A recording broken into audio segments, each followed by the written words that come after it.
受他的爱，敞开你的心，接受他的爱，更多的进到你的里面。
各位弟兄姐妹平安，平安。好，跟你左右两边的说，很高兴能够跟你一起来祷告会，很高兴可以跟你一起来祷告会。对，感谢主，让我们能够一起来到他的殿中，来到他的家中，来说向我来祷告，寻求我们的神。所以我们也在我们今天的祷告会，我们的共读开始之前呢，也透过我们的敬拜，单单的敬拜你，安静我们自己的心，就在此时此刻遇见我们的神，我们的主。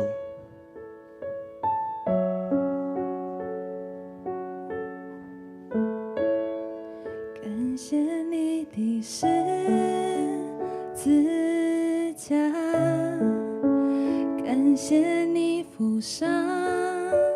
代价，担当我罪和羞愧，使我完全赐下奇妙恩典。主，感谢你的爱，感谢你无比大爱，感谢你的双手，宝血洗净我污秽，使我了解你完全包容赦免。神羔羊配得，坐在宝座上，头戴着尊贵冠冕，你作王到永远。我们赞美你，我们的主。来尊崇赞美耶稣神儿子，从天降下被钉十架，神羔羊配得，神羔羊配得。感谢你的十字架，感谢你付上代价，担当我罪和羞愧，使我完全赐下奇妙恩典。感谢你无比大爱，感谢你的双手，宝血洗净我污秽，使我了解你完全包容赦免。神羔羊，我们来赞美他。神羔羊配得，坐在宝座上，头戴着尊贵冠冕，你作王到永远。来尊崇赞美耶稣神儿子，从天降下被钉十架，神羔羊配得，你是配得，神羔羊配得。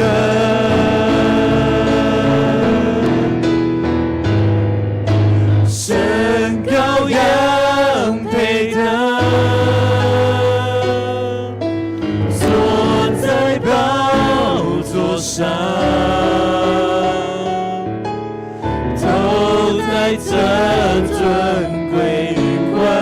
冕，你作王到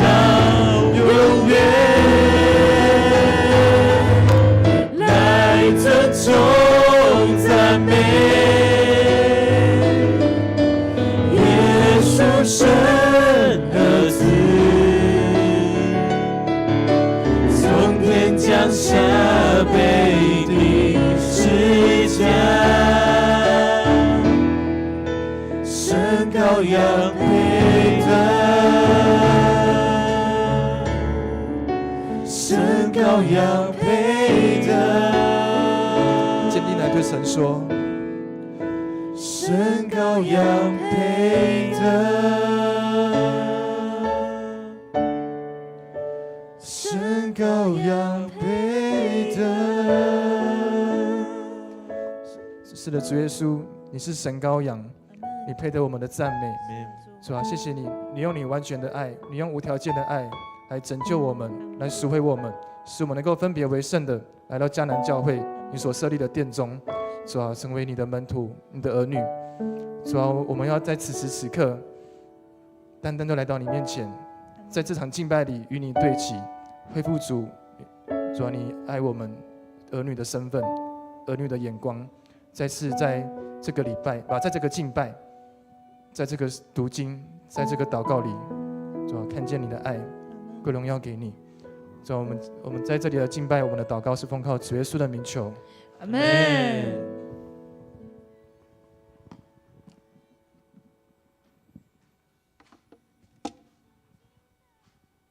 各位弟兄姐妹，大家平安。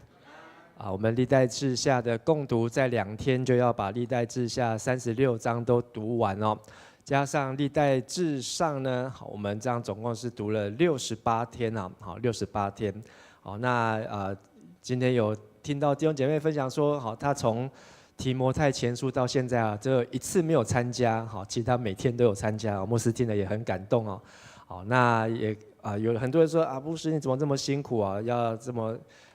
不会累吗？要不要休息啊？什么？但是就是看到弟兄姐妹大家都很积极、很认真，好，所以呢也感谢上帝真的是让我们能够一起来共读上帝的话。我们昨天在历代志下的第34章、35章讲到约西亚王，而历代志上下呢介绍了很重要的4个王就是历代志上介绍大卫王，历代志下呢介绍是所罗门王。而在历代志下快要结束前呢，介绍了西西家王，以及呢我们现在读到的约西亚王。这4个王呢，象征的就是上帝的话，怎么样子的来延续传递，并且能够透过上帝所设立的这个会幕到圣殿，以及他所设立的祭司和利未人，能够成为榜样，成为领袖，能够世世代代的传承。而约西亚王呢，他在位的时候呢，虽然是有一波的复兴，但是已经他的阿公亚玛谢惹上帝的愤怒，所以他的阿公就是对不起，不是亚玛谢，马拿西，马拿西惹上帝的愤怒，所以上帝也已经定义要来毁灭南国。其实那时候北国也刚被毁灭不久。而约西亚即便呢再怎么样努力的改革复兴，但是上帝依然说要把这个南国来倾覆犹大要倾覆。而这当中就是耶利米开始出来服侍在约西亚王的时候，耶利米也开始来服侍。所以我们看到约西亚他8岁就登基做王，当王的第8年他就来寻求神，像大卫一样。当王的第10年就是20岁，他洁净犹大还有圣殿。而当王的第18年，就是他26岁的时候呢，他来修复圣殿，并且很重要发现了律法书而且在那一年当中呢，他就带大家来遵守逾越节，恢复到西西家王那个时代的这个敬拜跟上帝的关系，甚至是超越。但是他后面的4个王呢，有3个是他的儿子，他的3个儿子都当了犹大王，但是呢，却逃不过上帝审判的命运。昨天的35章跟今天的35章的下半段讲到的就是约西亚王的逾越节以及他的死他的死。而昨天我们刚好在中秋节的晚上来读这段经文，配搭这个逾越节，他们要烤羊肉真的是非常的应景不过昨天有说这个图是 AI 画的因为呢，虽然都是以色列人，可是他们不是在烤羊肉，他们在烤什么？在烤火鸡，他们是在烤所以这个一看就知道是 AI 画的但是逾越节的程序呢，步骤呢，透过4杯酒然后呢，成为以色列人现在的犹太人他们在纪念他们出埃及得赎的日子。昨天第37天讲到约西亚守逾越节，今天第38天讲到约西亚他如何的战死所以今天只有短短的8节所以我们一起来读，先请木轩执事带我们来读是木轩吗？好，我们来读这个历代志下第35章的第20节和21节。约西亚王为圣殿做完这一切事以后，埃及王尼哥率领军队攻打幼发拉底河的加基米斯。约西亚想阻止他，但尼哥传话给约西亚说：“我打的这场仗跟你犹大王无关，我不是来攻打你，而是攻打我的仇敌。上帝要我从速行事，他帮助我，你不要阻止我，不然他要毁灭你。”好，那在这一章当中呢，讲到了地名，讲到了人名，讲到了事件。好，那对照历史呢，还有这个考古呢，好，确实好，这些人都确实在历史上来发生。这个尼哥二世呢，好，就是埃及第26个王朝的君王啊，他是在主前的609年到595年在位当法老王。他也攻打占领了巴勒斯坦非利士的加萨地区啊，在主前608年，就是他当法老没多久，好，他就入侵到巴勒斯坦以及叙利亚，好，甚至他来援助亚述的残军，因为主前612年，好，亚述就被巴比伦兴起之后呢，好，就被驱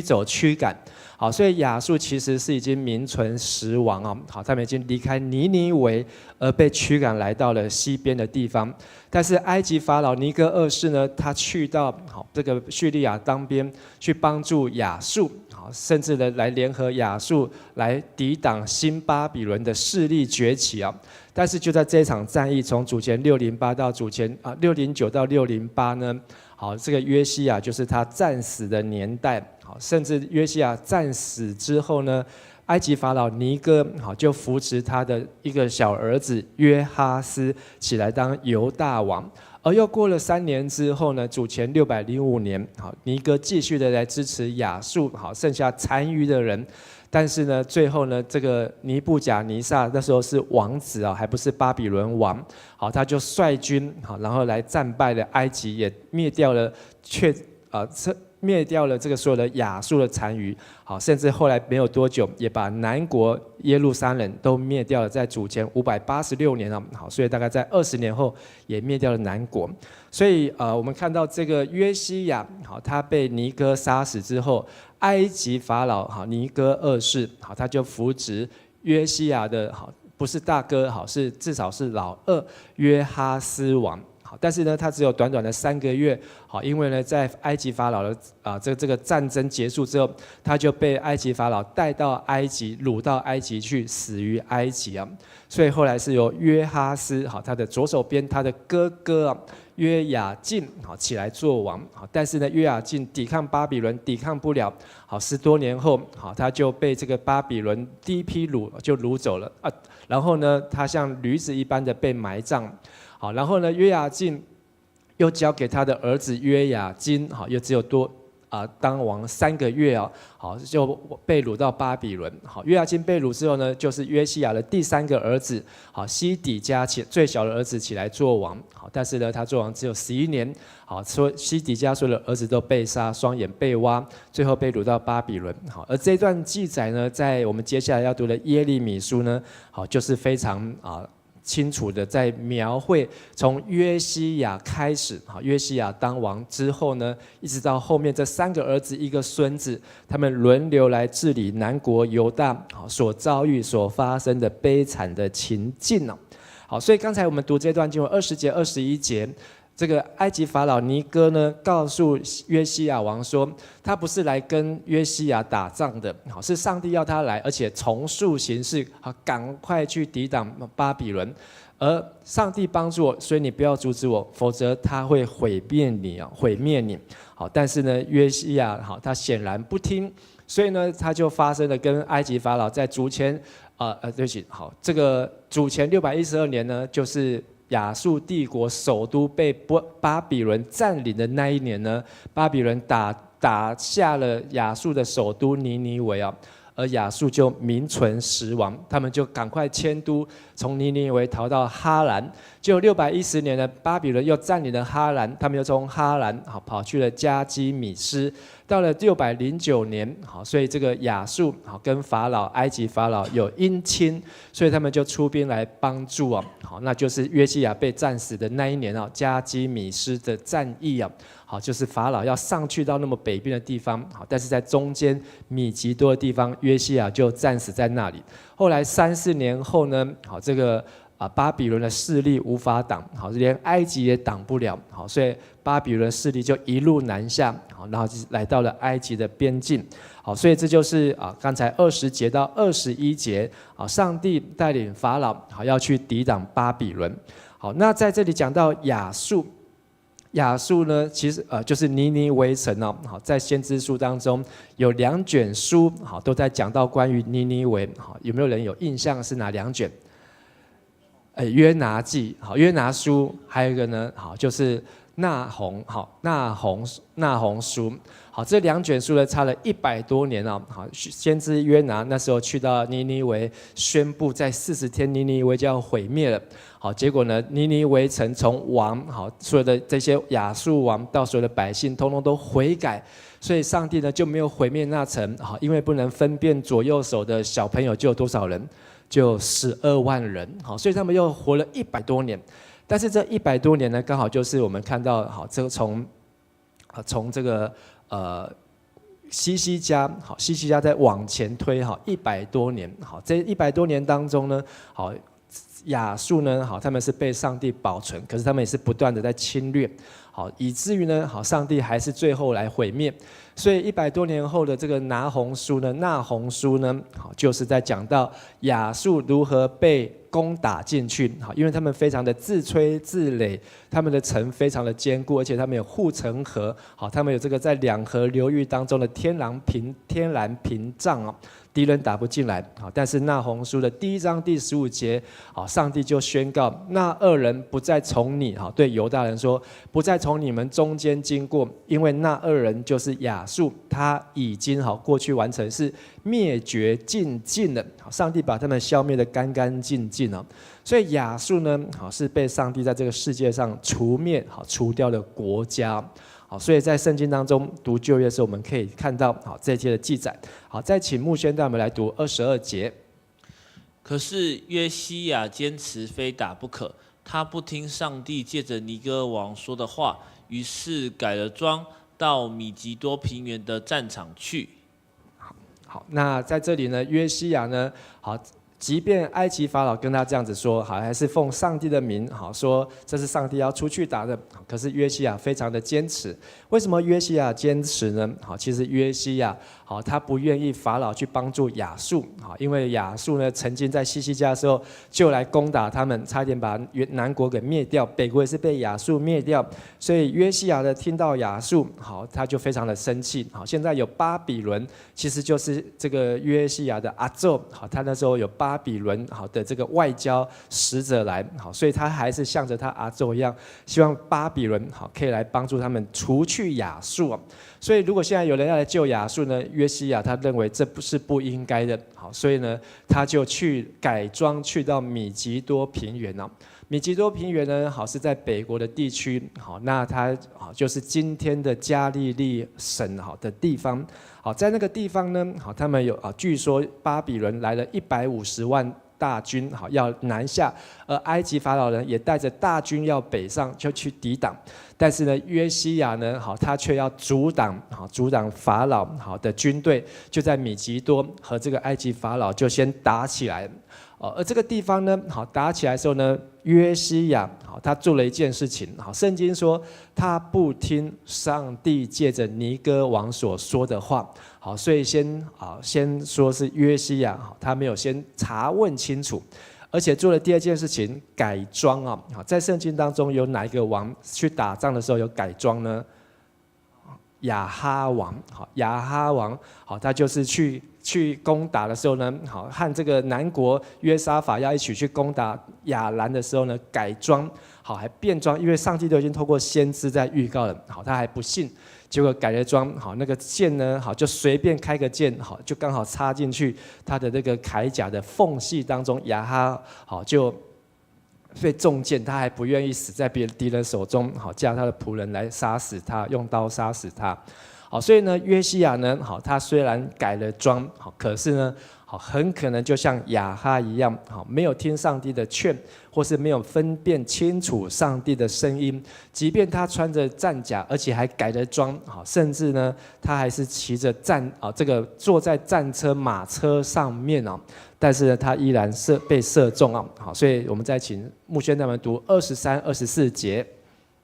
约西亚王在战场被埃及人的箭射中，他命令仆人说：“把我带走吧，我受了重伤。”他们把他扶出车外，放在第2辆车上，带到耶路撒冷。他死在那里，葬在王室的坟墓里。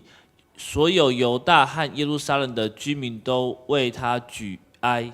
那圣经在这边描述，好，很仔细，好像就是发生在眼前。他坐的第1辆车，好，在他的马车上面被埃及人的箭射中，而且他是改装。好，改装之后他还没有死，好，他说把他带走，好，应该他是想赶快回去，好，他受了重伤，好，他的车可能坏掉了，所以还把他扶出车外，再换到另外1辆的马车上面，好，但是呢，在历代志说他有回到耶路撒冷，可是呢，在列王记说他还没有回到耶路撒冷就死了，好，总之呢，他就在这场米吉多的战役上面，好，就死了，好，那在这个战当中呢，他被葬在王室的坟墓里。为什么要讲得这么清楚呢？好，其实要回到前面1章34章，当约西亚当王，好，第3波复兴的时候，发现律法书之后，他看到上面的话就撕裂衣服，好，然后他就请人去求问一位先知，女先知，还记得叫什么名字吗？户勒大，好，户勒大女先知，好，说为什么会发生这些事情呢？这女先知回答之后呢，好，她的先生是一个圣殿的主管，圣殿礼服的职务啊，好，所以应该也是一个利未人或是祭司啊。而他这个户勒大先知对他讲的重点，好，在34章26、27、28节说，约西亚王听到上帝的律法书如何谦卑悔改，而且听到上帝要惩罚耶路撒冷和他的居民，你就撕裂衣服，所以应该是在讲马拿西的时代。你向我哭泣，因此我听了你的祷告。28节说，在你死以前不会惩罚耶路撒冷，而且最后一句，我会让你平平安安离世啊。好，那约西亚好平平安安离世，好，其实有没有平平安？好，看起来没有，但是他有回到耶路撒冷。好，所以是这段经文要记载的重点。好，约西亚他就被放在另外1辆车，被带回到耶路撒冷，平平安安葬在王室的墓地当中，不然他可能是死在他乡，好，死在北国，死在米吉多平原，好，死在加利利啊。好，最后3节，好，请牧宣再我们来读25到27节。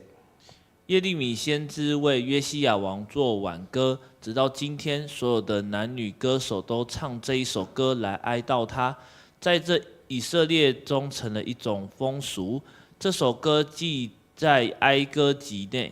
约西亚所有的事迹，包括他对上主的忠诚、对律法的服从和他的生平始末，都记载在以色列和犹大王史上。好，那这一段经文呢，好，耶利米第一次出现，而且在历代志下，好就出现。好，那在约西亚当王的时候呢，约西亚死的时候，耶利米已经服侍很多年了。很多年，好，所以耶利米书的前6章都是在约西亚当王的时候，好，他所领受到的信息预言，好，但是他不一定有机会可以对约西亚王来说，好，因为约西亚王也没有找耶利米，他去找了一个女先知户勒大，但是呢，这里说直到今天耶利米做的挽歌哀歌呢。挽歌就是哀歌，所有的男女歌手，就指利未人都还会唱这首歌来哀悼他。这个今天是哪个今天呢？就是他们以色列人南国被掳归回之后，好，重新回，就是所罗巴伯回来到耶路撒冷之后，他们还会继续唱这首哀歌，好，表示这首歌呢至少流传从约西亚王。流传到他们被掳归回超过100年哦，100年以上，因为被掳就70年，后面有2个王都当了10几年啊，4个王又当了，有2个当了10几年，好，所以这个流传了100年以上的歌呢，好，到底是什么歌？虽然在圣经里面找不到，好，不过呢，我去翻了从耶利米哀歌当中呢，好，有几节，好，来跟大家来分享。看看像不像好在讲约西亚的事件。耶利米哀歌的第3章第13节，好讲到呢，这首耶利米写的歌，他射出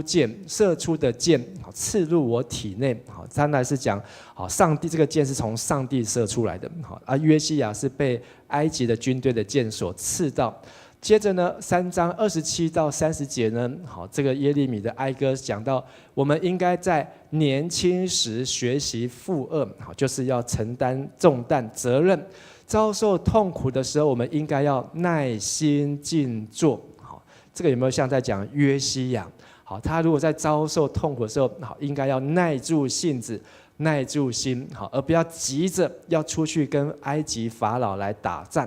我们应该低头顺服，也许还有希望。好，看起来真的很像在对约西亚的一个劝告。纵使受鞭打凌辱，我们都应该忍受。好，这是在哀歌第3章。还有呢，还有4节，第3章37节，除非主命令，没有人能成就什么。好，我们来念好了，从37节到40节，好，我们大家一起来念。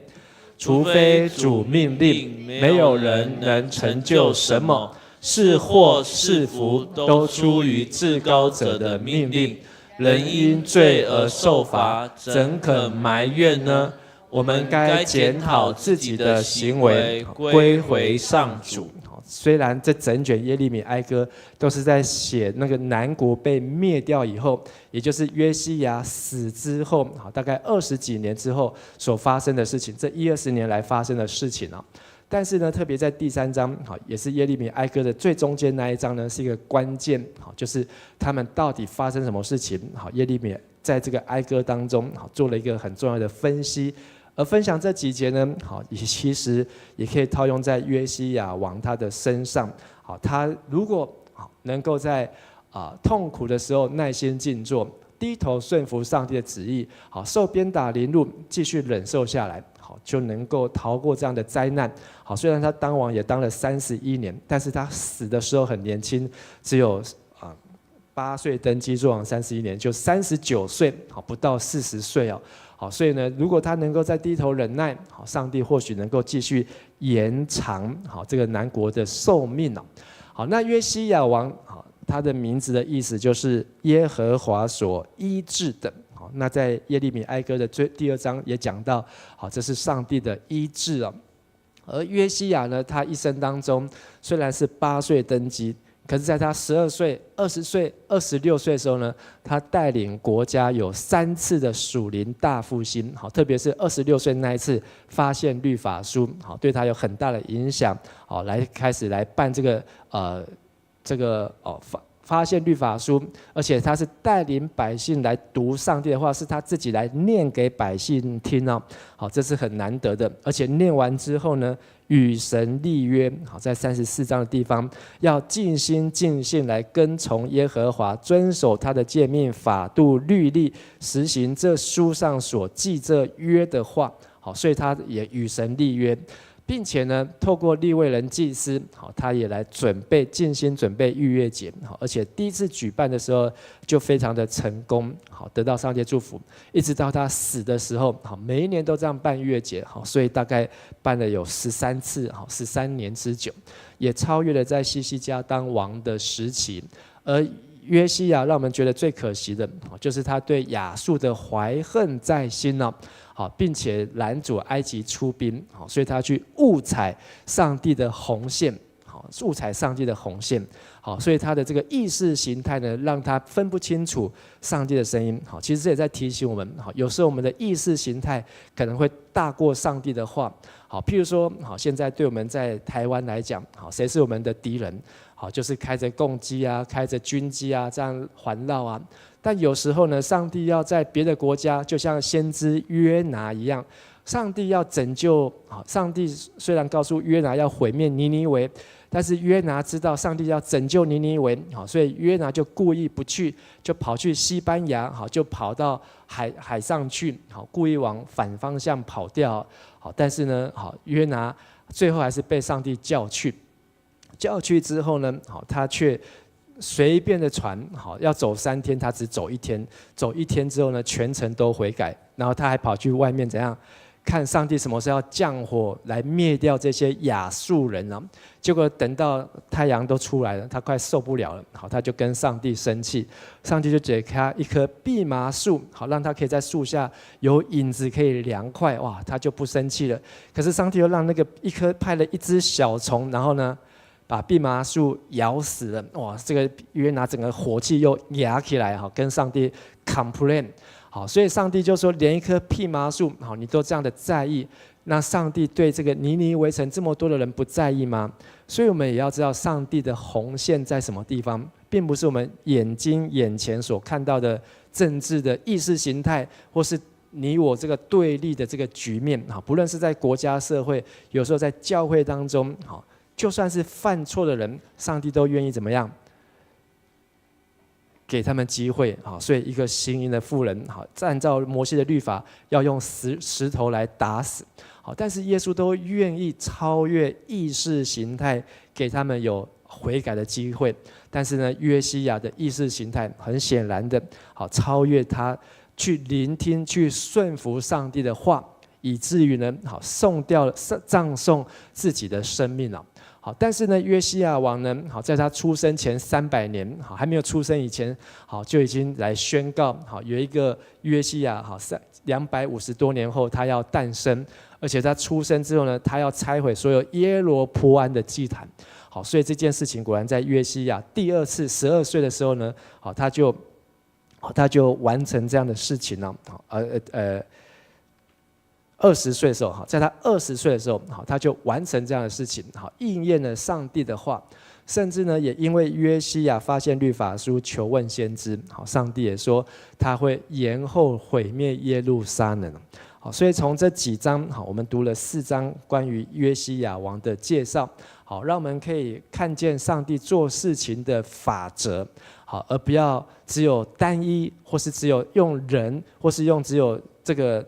国家对立的形态、意识形态，好来看上帝所要做的事情，而是要能够超越，是能够以基督的心为心，好，我们就能够看见上帝他所要做的工作，好，是他的意念高过我们的意念，他的道路高过我们的道路。我们一起来祷告。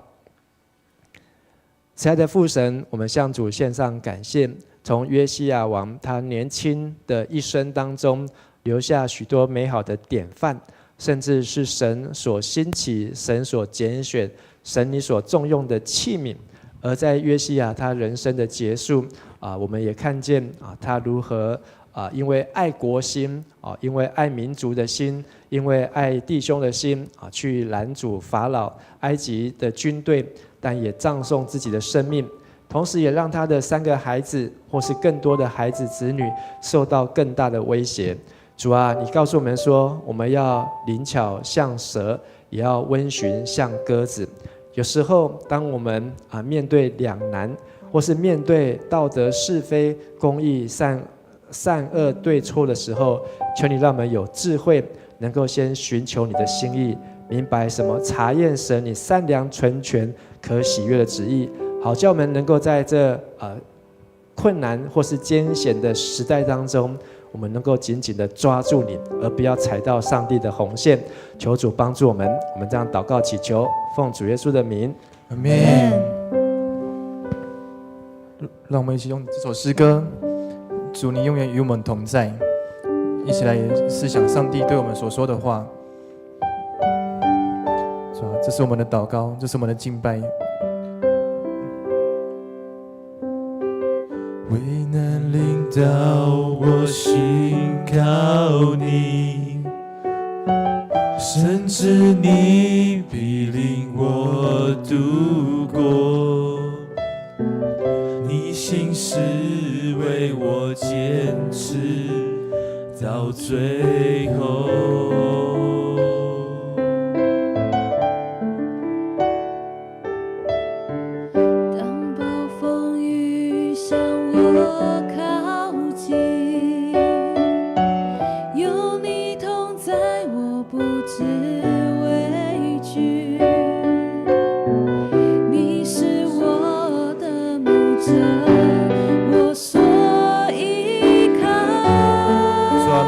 每一天我们都要信靠你。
这是咱来为教会来祈祷。咱伫咧10月13，也外礼拜，求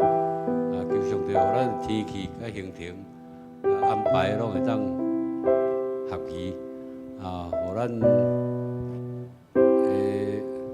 活动拢有当得到新朋友的受邀请的新朋友，有当得到激励国志来对主。10月初6，咱的会员合会甲协会大会志工大队的大会，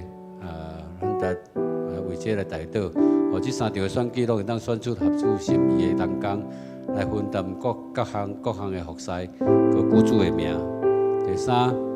咱为着本礼拜本周 A1 初信造就的课程来代祷，有求主互每一个参与的拢得到装备，而且会当帮助兄弟伫基督真理上会当继续成长。咱只是做来为着这3项来祈祷。谢谢主耶稣，主啊，你是家里教会的主，主啊，我们在接下来的10月，主啊，是家里教会中的日子，在10月6号的晚会，我们要谢谢长子的学说，主啊，说你我爱你的命，爱你的心意，主啊，主要在那教会时，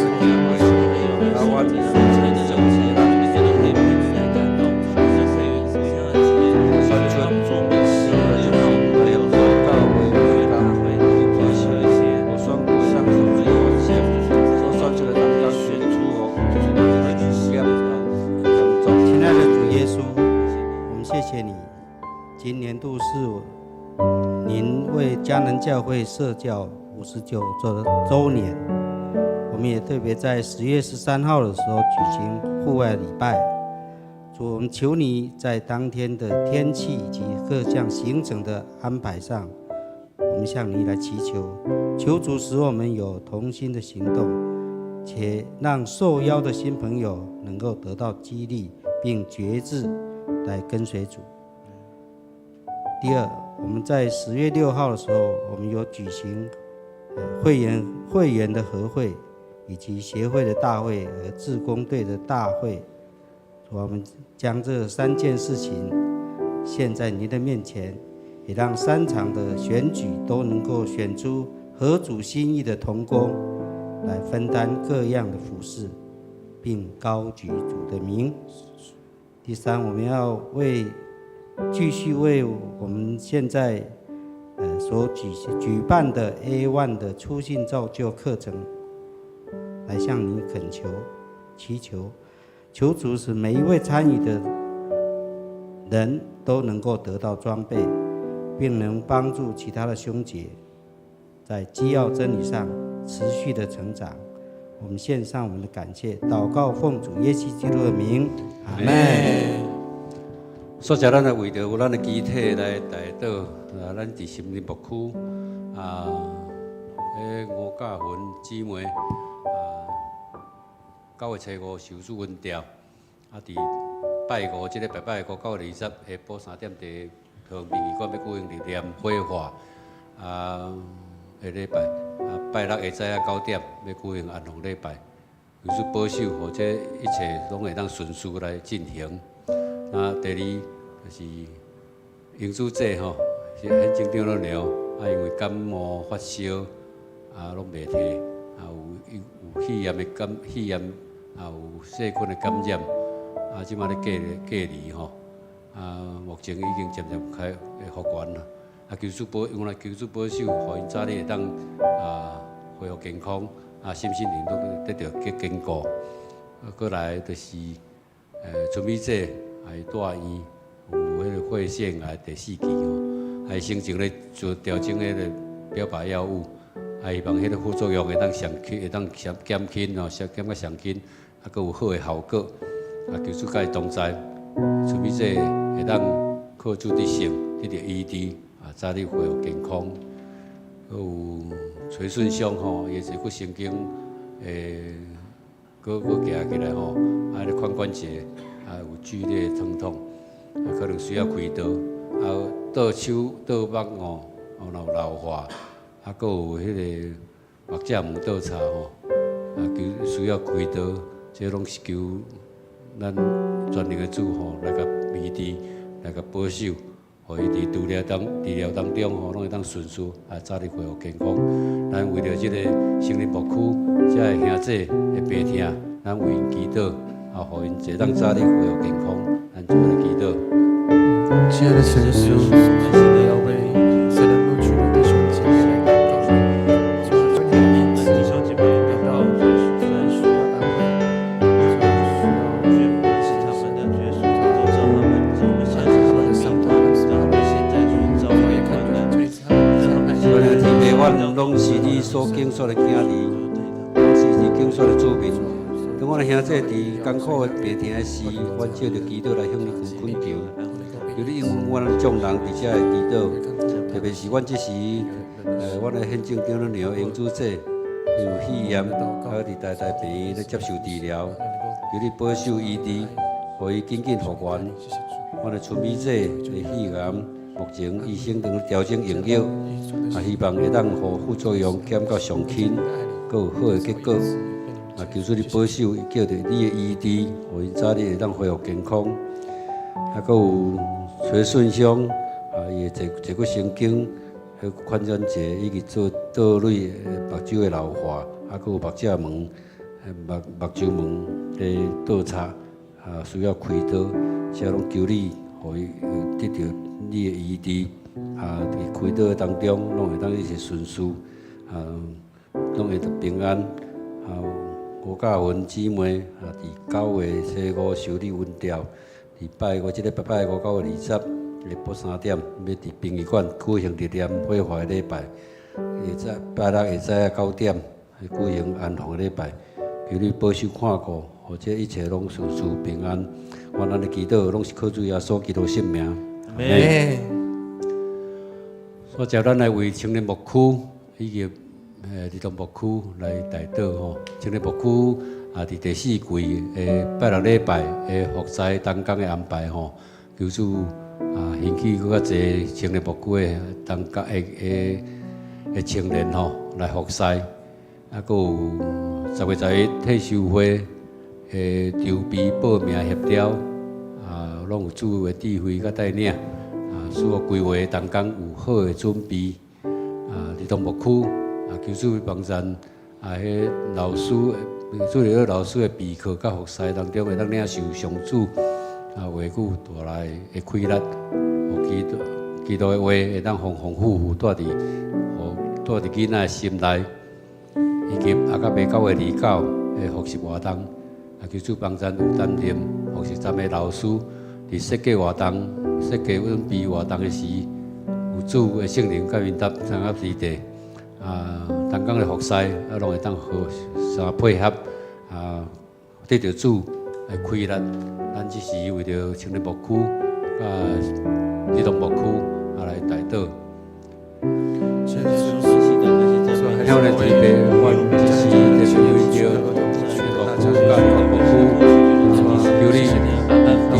保守青年牧区第4季维持6礼拜。被你的教导，所以我们一直在这里服侍你。你兴起，这些青年来做来服侍，做来帮助，来做你的退休会，来筹备甲协调，拢会当配合好势，有助力，用力带领，拢一起顺遂。你的牧区，9月29日活动。9月19号的阿卡贝复兴活动来祷告，带领同工带领老师，在设计上、在筹备上有好的发想，有好的活动的预备，鼓励跟参加地铁当中重新得着，拢会当互相配合，去着主你的开力，然后遮个事工或者顺序，拢会当得到你的应允。我那里祈祷，拢是靠主耶稣基督的圣名，阿门。阿门。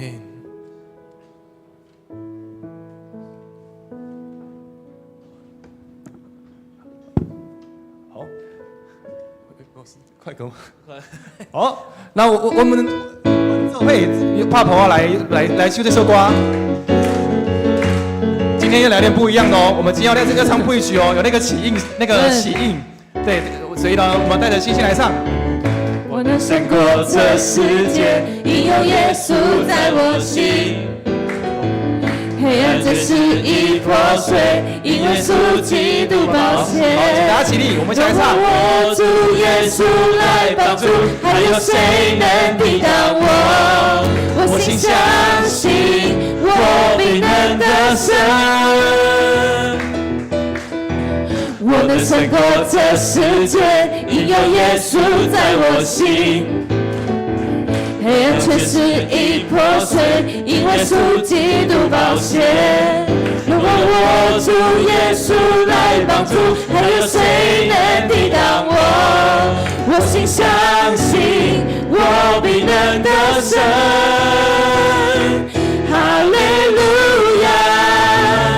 高举主的圣经记，耶稣基督是万王之王。哈利路亚！信基督大能教会，为主发光，照亮黑暗的世界。哈利路亚！哈利路亚！高举主的圣经记，耶稣基督是万王之王。哈利路亚！信基督大能教会，为主发光，照亮黑暗的世界。好，就来起音喽。等一下敬拜团会唱，我有能力胜过这世界，然后你们也跟着唱这句台词 ，OK 吗 ？OK。我有能力胜过这世界，我有能力胜过这世界，我有能力胜过这世界，我有能力胜过这世界，我有能力胜过这世界，我有能力胜过这世界，我有能力胜过这世界，我有能力胜过这世界，我有能力胜过这世界，我有能力胜过这世界，我有能力胜过这世界。我主耶稣来帮助，还有谁能抵挡我？我心相信，我必能得胜。哈利路亚！高举主的圣经记，耶稣基督是万王之王。哈利路亚！信基督大能教会，为主发光，照亮黑暗的世界。为主发光，为主发光，照亮黑暗的世界。他们用掌声敬我们的主。